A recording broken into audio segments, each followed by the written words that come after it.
अस्सलाम वालेकुम स्टूडेंट्स। हमने कॉलिनर्जिक सिस्टम स्टार्ट किया हुआ था और आपको पता है इसको हमने दो पोर्शंस में पढ़ना था, एगनिस्ट और एंटागनिस्ट। एगनिस्ट हम अभी पढ़ रहे हैं, एंटागनिस्ट हम नेक्स्ट वीडियोस में पढ़ेंगे। एगनिस्ट को भी फर्दर दो पोर्शंस में डिवाइड करके पढ़ा जाता है। डायरेक्ट एक्टिंग एगनिस्ट होती हैं और इनडायरेक्ट होती हैं।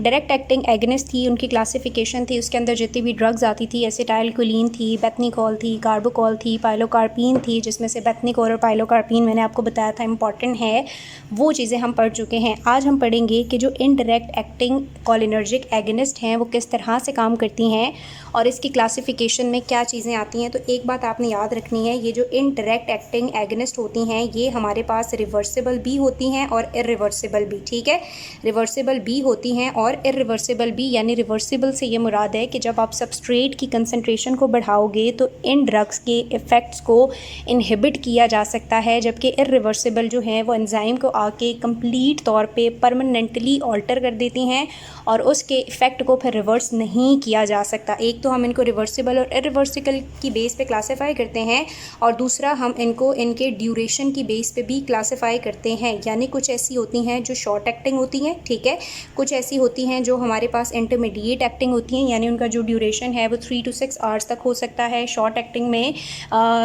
30 मिनट्स अप टू 30 मिनट से 2 आवर तक, जबकि इंटरमीडिएट में 2-3 से लेकर 6 आवर्स तक हो सकता है। या फिर हमारे पास लॉन्ग एक्टिंग होती हैं, यानी जिनका ड्यूरेशन 12 आवर्स से लेकर कुछ डेज़ तक हो सकता है। सो शॉर्ट एक्टिंग ड्रग के अंदर एक ड्रग आती है जो कि रिवर्सिबल क्लास के साथ भी बिलोंग करती है, जिसे हम कहते हैं एड्रोफोनियम। अब ये एड्रोफोनियम बहुत इंपॉर्टेंट है, इसकी इंपॉर्टेंस क्या है ये मैं भी आपको बताऊँगी। इंटरमीडिएट एक्टिंग में आपने वो ड्रग्स याद रखनी है जो प्रीवियसली हमने माइस्थीनिया ग्रेविस के साथ रिलेट करके सेकेंड ईयर गाइटन के अंदर पढ़ी हुई हैं। आपको थोड़ी बहुत याद होंगी, हमने पढ़ी थी फाइसोस्टिग्मीन, ठीक है, नियोस्टिग्मीन हो गई, या फिर हमारे पास पायरिडोस्टिग्मीन हो गई।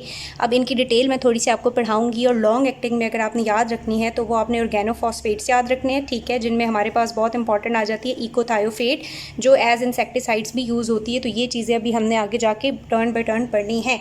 सबसे पहले मैं आपको ये बताऊँगी कि ये जो इनडायरेक्ट एक्टिंग ड्रग्स होती हैं इनका मैकेनिज्म क्या है। ठीक है, इनडायरेक्ट एक्टिंग ड्रग्स क्या करती हैं, ये किस तरह से कॉलिनर्जिक एक्टिविटी को इन्हांस करती हैं। तो आपको पता है ये हमारे पास एक प्री सिनेप्टिक टर्मिनल है, ठीक है, और ये पोस्ट सिनेप्टिक मेम्ब्रेन है। ये है सिनेप्टिक क्लेफ्ट। यहाँ से जैसे हमने पढ़ा था सारी बात कि एक्शन पोटेंशियल आएगा, कैल्शियम इन्फ्लक्स होगा और वो कैल्शियम सिनेप्टिक स्टोरेज जो वेसल है उसको यहाँ पे आके फ्यूज़ करेगा और यहाँ से क्या रिलीज़ करा देगा, एसिटाइलकोलिन रिलीज़ करा देगा। ये बात भी हमने पढ़ी थी कि एसिटाइलकोलिन जाता है और आगे जाके निकोटिनिक या मस्क्यूरैनिक रिसेप्टर पे लगता है। लेकिन एक इंपॉर्टेंट बात थी कि यहाँ पे पड़ी हुई होती हैं एसिटाइलकोलिनेस्टरेजेस। वो एसिटाइलकोलिनेस्टरेजेस बहुत ही थोड़े टाइम में इन एसिटाइलकोलिन को तोड़ देती हैं, डिग्रेड कर देती हैं। अब अगर हम कॉलिनर्जिक एक्टिविटी बढ़ाना चाहते हैं तो एक डायरेक्ट तरीका तो ये था कि हम डायरेक्ट एक्टिंग एगनिस्ट दें जो इन्हीं रिसेप्टर्स को उस तरह से स्टिमुलेट करें जैसे एसिटाइलकोलिन करता था और वही काम करें जो एसिटाइलकोलिन करता था। लेकिन एक और तरीका इनडायरेक्ट एक्टिंग एगनिस्ट के थ्रू भी है, और वो क्या तरीका है कि जब ये हम इनडायरेक्ट एक्टिंग एगनिस्ट ड्रग देंगे तो ये ड्रग आके क्या करेगी, ये ड्रग आके आपके पास ये जो एसिटाइलकोलिनेस्टरेज पड़ा हुआ है इसको इनहिबिट कर देगी या इसको ब्लॉक कर देगी। जब ये एसिटाइलकोलिनेस्टरेज इनहिबिट हो जाएगा तो जो भी थोड़ा बहुत नेचुरली एसिटाइलकोलिन रिलीज़ हो रहा है वो एसिटाइलकोलिन अब टूटेगा नहीं। जब एसिटाइलकोलिन नहीं टूटेगा तो वो एसिटाइलकोलिन यहाँ पे एक्मुलेट होगा और जो रिसेप्टर्स हैं उनको बार बार स्टिमुलेट करेगा। तो जब ये इनको बार बार स्टिमुलेट करेगा यहाँ पे एक्मुलेट होके, तो ओवरऑल जो आपके पास कॉलिनर्जिक एक्टिविटी है वो क्या होगी, इन्हेंस हो जाएगी। तो अब आपको बात समझ आई है कि हम इनको इनडायरेक्ट क्यों कहते हैं, क्योंकि ये ना तो एसिटाइलकोलिन के साथ डायरेक्टली अटैच होंगी ना रिसेप्टर के साथ, बल्कि इनडायरेक्टली वहाँ पे जो एसिटाइलकोलिनेस्टरेज पड़ा हुआ था एसिटाइलकोलिन को तोड़ने के लिए ये उसको इनहिबिट कर देती हैं, उसको ब्लॉक कर देती हैं। एसिटाइलकोलिन अब टूटेगा नहीं, एक्मुलेट होगा, रिसेप्टर्स को स्टिमुलेट करता रहेगा, ड्यूरेशन इंक्रीज़ हो गया है एसिटाइलकोलिन का और कॉलिनर्जिक एक्टिविटी ओवरऑल आपके पास बढ़ जाएगी। सो इस तरह से ये इनडायरेक्ट एक्टिंग ड्रग्स जो हैं वो काम करती हैं। अब सबसे पहले इनके अंदर जो क्लास आ जाती है, मैंने आपको बताया कि हम इसको दो फेसेस में पढ़ेंगे, रिवर्सिबल और इरिवर्सिबल। ठीक है, रिवर्सिबल में जो सबसे पहली आ जाती है वो है हमारे पास एड्रोफोनियम। कौन सी ड्रग है, एड्रोफोनियम, और ये एड्रोफोनियम इंपॉर्टेंट भी है। अब इसके कुछ इंपॉर्टेंट पॉइंट्स क्या हैं वो मैं आपको बताऊंगी। सबसे पहले बात तो आपने याद रखनी है कि ये इनडायरेक्ट एक्टिंग है, ठीक है, ये तो एक नॉर्मल सी बात होगी कि ये क्या है, इनडायरेक्ट एक्टिंग कोलिनर्जिक एगनिस्ट है। दूसरी बात आपने याद रखनी है कि ये reversible indirect acting cholinergic agonist है, यानी कि इसके इफ़ेक्ट्स को एसिटाइलकोलिन की कंसनट्रेशन बढ़ा के रिवर्स किया जा सकता है। उसके बाद तीसरी बात आपने याद रखनी है, ये क्वांटर्नरी अमाइन है। क्या है, क्वांटर्नरी अमाइन है। क्वांटर्नरी अमाइन से ये मुराद है कि ये हाइड्रोफिलिक होगी, पोलर होगी, ये ब्लड ब्रेन बैरियर को क्रॉस नहीं करेगी और ये सीएनएस की तरफ भी नहीं जाएगी, सीएनएस की तरफ भी ये नहीं जाएगी। इसके अलावा ये हमारे पास शॉर्ट एक्टिंग है, ठीक है। इसके अलावा ये हमारे पास क्या है, शॉर्ट एक्टिंग ड्रग है और इसका जो ड्यूरेशन है वो 10 से लेके 20 मिनट्स तक होता है और रैपिडली ये हमारे रीनल सिस्टम के थ्रू या रीनल के थ्रू यूरिन के अंदर रिलीज़ हो जाती है। तो आपने बातें याद रखनी है कि एड्रोफोनियम एक इनडायरेक्ट एक्टिंग रिवर्सिबल एगनिस्ट है, क्वांटर्नरी अमाइन है, ब्रेन की तरफ नहीं जाएगी, शॉर्ट एक्टिंग है, 10 to 20 मिनट इसका ड्यूरेशन ऑफ एक्शन है और रीनल सिस्टम से ये एलिमिनेट हो जाएगी। अब बात आती है इसके यूजेस की कि यूजेस में ये क्यों इंपॉर्टेंट है। तो आपने याद रखना है कि ये माइस्थीनिया ग्रेविस को डायग्नोज करने के लिए बहुत ज़्यादा इम्पॉर्टेंट है।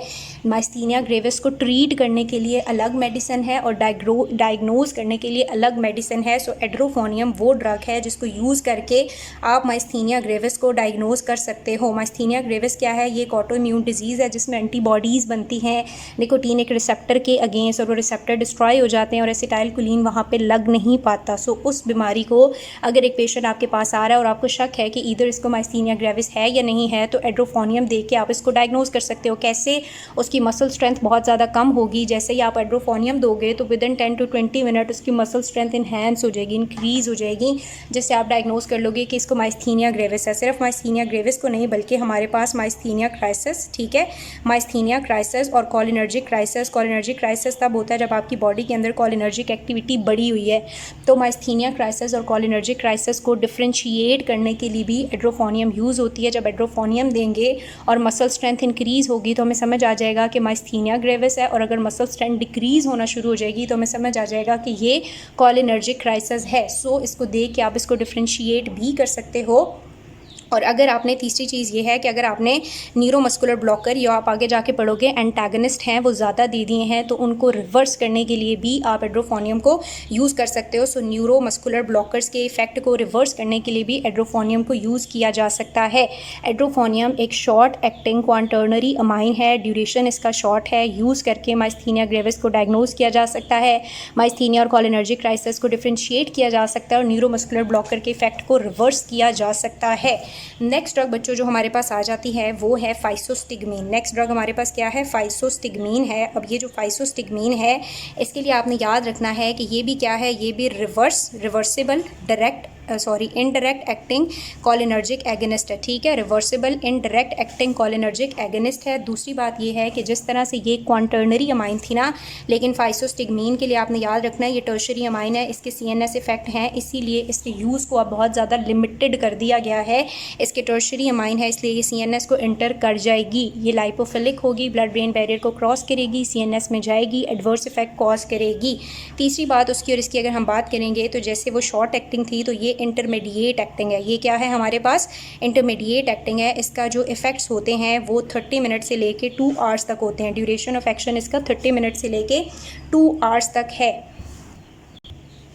उसके अलावा ये क्या करती है कि ये आपका जो एसिटाइल कोलिनेस्टरेज होता है उसके लिए एज अ सबस्ट्रेट एक्ट करती है, उसके साथ बाइंड कर लेती है और उसके साथ बाइंड करके कॉम्प्लेक्स बना के उसको क्या कर देती है, इनएक्टिवेट कर देती है। जब इनएक्टिवेट कर देती है तो एसिटाइल कोलिन अब टूटेगा नहीं और एसिटाइल कोलिन एक्मुलेट होगा और वो रिसेप्टर्स को ज़्यादा से ज़्यादा स्टिमुलेट करेगा। ना सिर्फ मस्क्यूरेनिक निकोटीनिक रिसेप्टर जो पेरीफ्री में प्रेजेंट है उनको ये इफेक्ट करती है, बल्कि क्योंकि ये टर्शरी है तो ये सीएनएस वाली तरफ जाती है, वहाँ पर भी जो एसिटाइल कोलिनेस्टरेजेस हैं उनको ब्लॉक कर देती है और एसिटाइल कोलिन की कंसनट्रेशन बढ़ाती है न्यूरो मस्कुलर जंक्शंस के लेवल पे, और जो भी निकोटीनिक रिसेप्टर्स हैं गैंग्लियन वगैरह में उन सारी जगहों पे एसिटाइलकोलिन की कंसंट्रेशन बढ़ाएगी, उन रिसेप्टर्स को स्टिमुलेट करेगी और मल्टीपल इफेक्ट कॉज करेगी। कौन से इफेक्ट कॉज करेगी, कोलिनर्जिक इफेक्ट कॉज करेगी। यानी अगर मस्कुरेनिक रिसेप्टर ज़्यादा एसिटाइलकोलिन की वजह से स्टिमुलेट होंगे तो क्या होगा, आपकी जीआईटी की जो मोटालिटी है वो इन्हेंस हो जाएगी, आपका जो प्यूपिल है वो कंस्ट्रक्ट करेगा और मियोसिस होगी, ठीक है। उसके अलावा आपकी जो हार्ट की एक्टिविटी है वो क्या होगी, कम हो जाएगी, क्योंकि ये न्यूरोमस्कुलर जंक्शन सर्कुलेशन पे जो निकोटीनिक रिसेप्टर्स हैं उनकी भी एक्टिविटी को इन्हांस कर रही है, तो उसकी वजह से आपके जो मसल्स हैं वो ज़्यादा कॉन्ट्रैक्ट करेंगे, ट्विचिंग, फेसिकुलेशन और इवन के पैरालिसिस भी हो सकती है। अब इसके थेरेपेटिक यूजेस इतने ज़्यादा नहीं है क्योंकि मैंने आपको बताया कि ये ब्रेन की तरफ चली जाती है, इसलिए इसको विड्रॉ कर दिया गया या लिमिट कर दिया गया। लेकिन फिर भी अगर आपने कोई एंटागनिस्ट ज़्यादा दे दिया, कॉलिनर्जिक एंटागनिस्ट दे दिया, जो हम आगे जाके पढ़ेंगे, तो उसको रिवर्स करने के लिए आप ये कॉलिनर्जिक एगनिस्ट यूज़ कर सकते हो।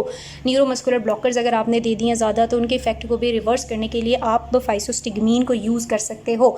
उसके अलावा अगर हम इसके एडवर्स इफेक्ट की बात करेंगे तो एडवर्स इफेक्ट में यही होगा कि हमारे पास क्या है, जीआईटी की मोटालिटी ज़्यादा हो जाएगी, तो इसकी वजह से डायरिया वगैरह हो सकता है, मियोसिस हो सकती है, एक्कोमोडेशन का स्पैज़म हो सकता है, हार्ट की एक्टिविटी कम है तो ब्रेडिकार्डिया हो सकता है।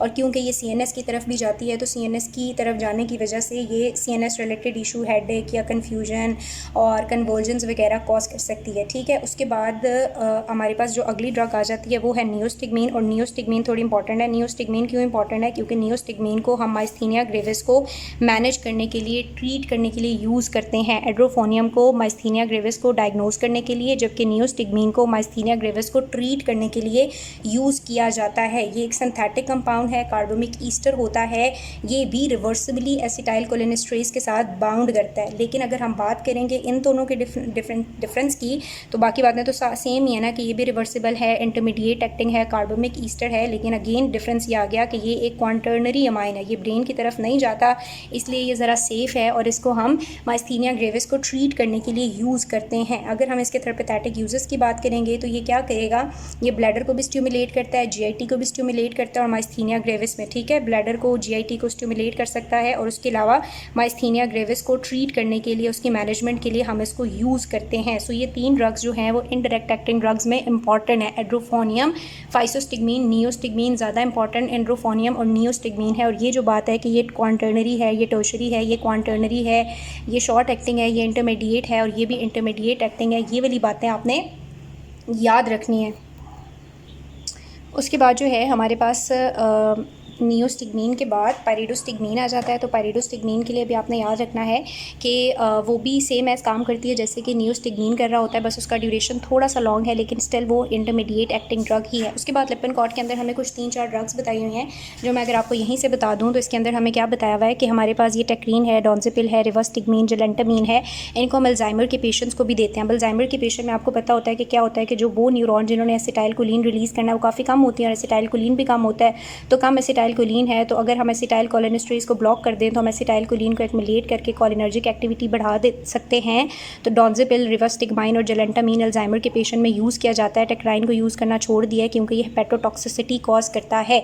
तो रिवर्सिबल के अंदर ये सारी ड्रग्स थी। अब अगर हम इरिवर्सिबल की बात करेंगे तो इरिवर्सिबल के अंदर एक ड्रग आती है जिसको हम इकोथायोफेट कहते हैं। बाकी जो हैं, क्योंकि ये परमानेंटली एंजाइम को इनएक्टिव कर देती हैं, सो मिलिट्री पर्पसेस में नर्व गैस या इंसेक्टिसाइड्स के तौर पे इसके डेरिवेटिव्स को यूज़ किया जाता है। इकोथायोफेट क्या करती है, इकोथायोफेट एंजाइम की एक्टिव साइट पे आके बाउंड करती है और उसको इनएक्टिव कर देती है। और इनएक्टिव करने के बाद अगर एक प्रोसेस होता है एजिंग, जिसमें अल्काइल ग्रुप रिमूव हो जाता है, अगर अल्काइल ग्रुप रिमूव हो गया और एजिंग का प्रोसेस हो गया तो एंजाइम परमानेंटली चेंज हो जाएगा और अब उसके इफेक्ट को रिवर्स करना जो है पॉसिबल नहीं रहेगा। ठीक है, तो इसके जो इफेक्ट्स हैं वो यही है कि इस तरह से आके इसको इनएक्टिव कर देता है। यूज़ हम इसको कैसे करते हैं कि इसका एक ऑप्थेल्मिक सोल्यूशन प्रेजेंट है जो कि ओपन एंगल ग्लूकोमा के ट्रीटमेंट में आप आई के अंदर अप्लाई कर सकते हो। तो यहाँ तक हमारे पास कोलिनर्जिक ड्रग थी। इनकी टॉक्सिसिटी आपको पता है, ओवरऑल कोलिनर्जिक एक्टिविटी बढ़ जाएगी और जब कोलिनर्जिक एक्टिविटी बढ़ेगी तो मियोसिस होगी, ब्रेडिकार्डिया होगा, जीआईटी की इंटेंस स्टिमुलेशन, डायरिया हो सकता है। और अगर सीएनएस की तरफ एडवर्स इफेक्ट जाएंगे तो कन्वल्जन, ट्रेमर, फ्लशिंग, स्वेटिंग, ये सारी चीज़ें हो सकती हैं जो हम ऑलरेडी पीछे देख के आए हैं। ठीक है जी, डम्बल से आप इसको याद भी रख सकते हो, जो कि बिल्कुल मुश्किल नहीं है। तो यहाँ तक हमने जो कोलिनर्जिक एगनिस्ट वाला चैप्टर था वो पूरा पढ़ लिया है। आप इसको एक अच्छी रीड देते, इसमें डिटेल से लिखा हुआ है। कैड्सन के अंदर बहुत ही शॉर्ट सारी ड्रग्स के इफेक्ट को कलेक्टिवली बता दिया, सेम इफेक्ट बताए मैं, टॉक्सिसिटी को कलेक्टिवली बता दिया है। कोई नई बात वहाँ पे नहीं लिखी हुई, बल्कि इससे काफ़ी ज़्यादा कम लिखा हुआ है वहाँ पे और थोड़ा मुश्किल लफ्ज़ों में लिखा हुआ है। सो आप उसको पढ़ ले। अगर दोनों में से कोई भी क्वेश्चन होगा तो आप मुझसे पूछ सकते हैं।